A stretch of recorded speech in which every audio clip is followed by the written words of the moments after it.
Say a passerby found her remains 2 days ago in Leakin Park.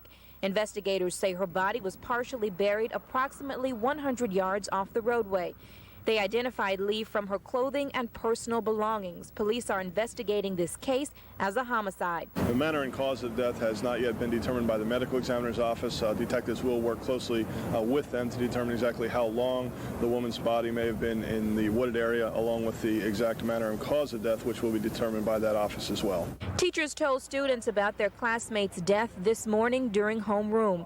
It is a loss felt by all, including the school's athletic director, who knew Lee personally. It's a tragedy, and it's sad that a young life has to be taken, especially senior graduating, and she has so much of a future ahead.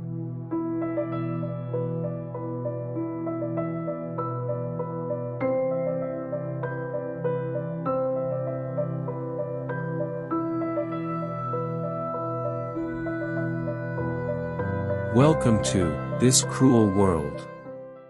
In this video, we will be looking at the case of Hae Min Lee, who was found murdered and buried in a Baltimore park in 1999. This case was made popular in 2014 by one of the first podcasts called Serial. Since then, this case has garnered a lot of controversy and speculation. Adnan Masud Syed, who was Hae's ex-boyfriend at the time, was ultimately convicted of her murder. Since the release of Serial, many believe that Adnan was wrongly convicted. Through this renewed attention and outcry, appeals were made, but ultimately on March 8, 2019, the Court of Appeals denied Adnan's request for a new trial. As of March 10, 2022, the court ordered new DNA testing that was never completed during the original trial. On September 14, 2022, prosecutors in Baltimore requested a new trial for Adnan Syed, stating new evidence had been discovered. Adnan has been serving a life sentence since his conviction in 2000. He was convicted based on the testimony of Jay Wilds and cell phone tower data, which police used to place Adnan at the burial site. While many believed that was enough for a guilty conviction in 2000, Baltimore City State's Attorney Marilyn Mosby believes that keeping Mr. Syed detained as we continue to investigate the case with everything that we know now, when we do not have confidence in results of the first trial, would be unjust. However, Mosby said prosecutors are not asserting, at this time, that Mr. Syed is innocent, but that the state lacks confidence in the integrity of the conviction, and that Syed should get a new trial. Update. On September 19, 2022, a Baltimore judge vacated the murder conviction of Adnan after serving 23 years. After 23 years behind bars, Adnan Syed walked out of prison yesterday. A Maryland judge vacated his conviction for the murder of his high school girlfriend, Hae Min Lee. The judge giving prosecutors 30 days to proceed with a new trial or drop the case. We're not yet declaring Adnan Syed is innocent, but we are declaring that in the interest of fairness and justice, he is entitled to a new trial. Syed was 17 when he was convicted and then sentenced to life for strangling Lee and burying her in a Baltimore park in 1999. All along, he maintained his innocence. In 2014, the podcast Serial became a phenomenon, presenting new evidence and questioning whether Syed got a fair trial. But it wasn't until this month that prosecutors recommended Syed's conviction be vacated, saying the state no longer has confidence in the integrity of the conviction. Adding, an investigation found trial prosecutors did not properly turn over evidence and uncover the potential involvement of two alternative suspects. Lee's family responding, her brother getting emotional, saying, "I always thought the state was on my side, but out of nowhere I hear that there's a motion to vacate judgment. I felt betrayed." This family is interested in the pursuit of justice. They want to know more than anybody who it was that killed Hae Min Lee. For now, Syed is on home detention. His location will be monitored by GPS until prosecutors decide whether to pursue a new trial. In this video, we will look at the timeline in which the prosecution used to get a conviction in 2000. Here, we composed a more understandable and simplified timeline for the day that Hae Min Lee disappeared and murdered. Due to recent developments, this timeline used by the prosecution is highly likely to be fabricated. This is Hae Min Lee. She was born in South Korea in October 15, 1980, and immigrated to the United States with her mother, Yoon Kim, and her younger brother, Young Lee. There, they lived with her grandparents, who had immigrated to the U.S. years before. Hae attended the magnet program at Woodlawn High School in Baltimore, Maryland, where she was well liked by her close group of friends. She was an honors student who also took part in field hockey and was on the lacrosse team and was featured on and interviewed by ABC 2 News. That's a lot to do. Do you have time to have a job while you're doing this? Yeah, I try to manage my schoolwork and my after-school work. It is there, at Woodlawn High School, that eyewitnesses reported last seeing her on January 13, 1999. This is Adnan Masud Syed, a Pakistani American. He was born on May 21, 1981 into a very traditional Pakistani family in Baltimore, Maryland. He was also an honor student in the magnet program at Woodlawn High School. He was a popular student who played football and was crowned the prom king. Adnan and Hae were very much in love, but just like any other typical high school relationship, had their ups and downs where they would break up and get back together. However, during the time of the murder, Adnan and Hae had broken up for the final time and she had already moved on. It seemed as though Adnan did as well, based on one of his close friends' account. This is Jay Wilds.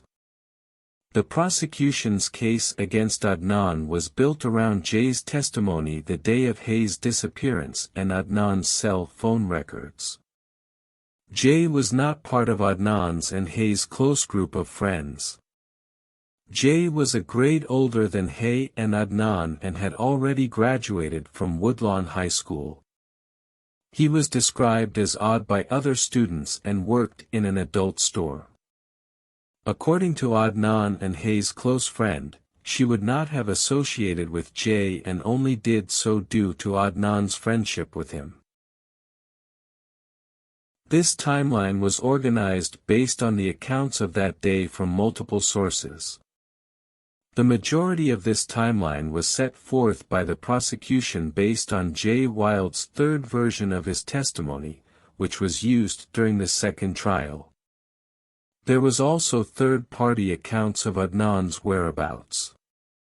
As we go through the events on the day of Hae's murder, we must understand that these accounts have been changed and adjusted multiple times by the prosecutor so that it would match Jay's different versions of his testimony.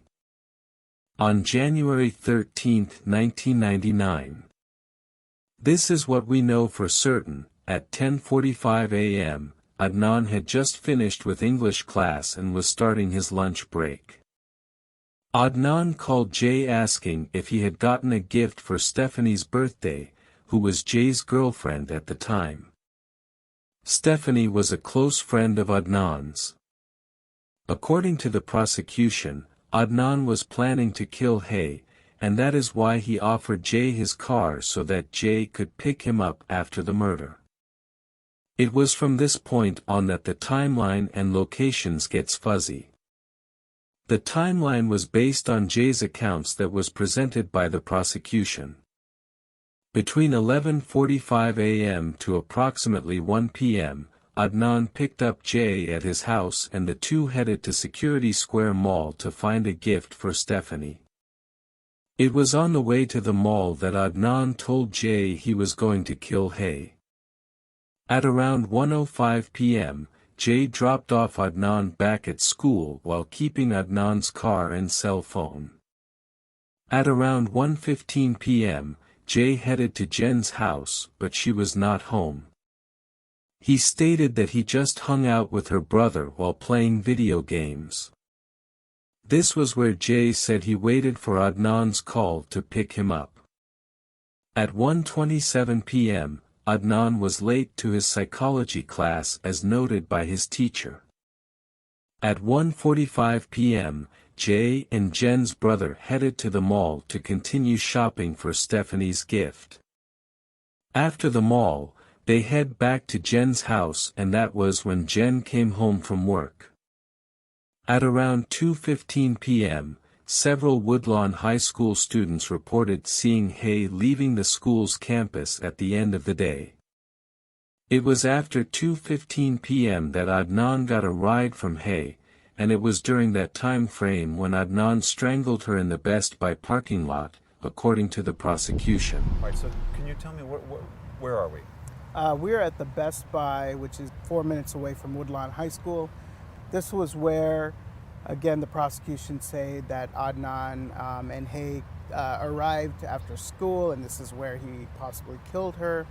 When you look at the timeline between when school lets out and when the alleged crime occurred, you know, the thinking was that's impossible to be able to kill somebody and then get on a payphone and call somebody. With the traffic, leaving school, coming here, committing the murder, and then calling Jay to be picked up. Right. It seems like an improbable amount of time. At 2:36 p.m., Jay received the call from Adnan to pick him up from the Best Buy parking lot. At around 3:15 p.m. to 3:30 p.m., Hae's family realized something was wrong when she did not pick up her younger cousin from daycare. Around 3:55 p.m., Jay arrived at the Best Buy parking lot, and it was there that Jay said he first saw Hae's body in the trunk of her Nissan Sentra curled up like a pretzel. Adnan and Jay then drove away from the Best Buy parking lot. At this point, Jay was still driving Adnan's car while Adnan was driving Hae's car with her body in the trunk. At 4:10 p.m., Jay said they dropped Hae's car off at the I-70 Park and Ride lot, and Adnan hopped into the car with Jay. Around 5 p.m., Jay drops Adnan at school for track practice. This was confirmed with his coach, although he testified that track practice meets from 4 p.m. to approximately 5:30 to 6 p.m. It was around this time Hae's family reported her missing. Around 5:30 p.m., Baltimore police talked to Hae's family. At 6:10 p.m., Jay picked up Adnan from track practice. At 6:24 p.m., Detective Adcock from the Baltimore Police Department contacted Adnan on his phone. During Detective Adcock's testimony, Adnan admitted that he did ask Hae for a ride after school but didn't end up going with her as something had come up. At 7:15 p.m., Jay dropped off Adnan at the park and ride where they left Hae's car.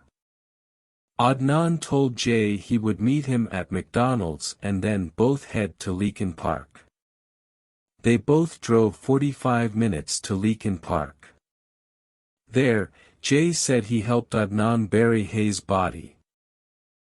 According to Jay, after they buried Hae's body, they were driving around for a bit and ended up abandoning Hae's car in a residential parking lot.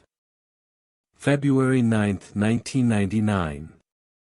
A motorist named Alonzo Sellers pulled over while driving on the highway as he had to relieve himself. He stated that he had to walk further into the woods so that other motorists could not see him.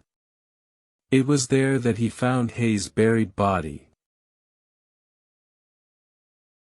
At 41 years old, Adnan was freed, pending a new trial, after spending over 2 decades in prison. This was due to the motion that the Baltimore City State's attorney had previously filed. Baltimore City Judge Melissa Finn granted the motion acknowledging that the state proved there was a Brady violation in Adnan's case. A Brady violation is when prosecutors withhold exculpatory evidence, and in Adnan's case, there was information regarding an alternative suspect. This suspect had threatened Hae's life, but the defense was never provided with this information. The state's attorney also said there were 2 alternative suspects that may have worked together, however they were not named. In addition, there was unreliable witness testimony, inaccurate cell phone data, and a possible biased detective. As prosecutors continue on their investigation with the new uncovered evidence, they will also have to determine if Adnan will get a new trial or have the case dismissed within 30 days of his release. Please subscribe and like this video. We will be continuing to cover this ongoing case of Hae Min Lee and the wrongful conviction of Adnan Syed.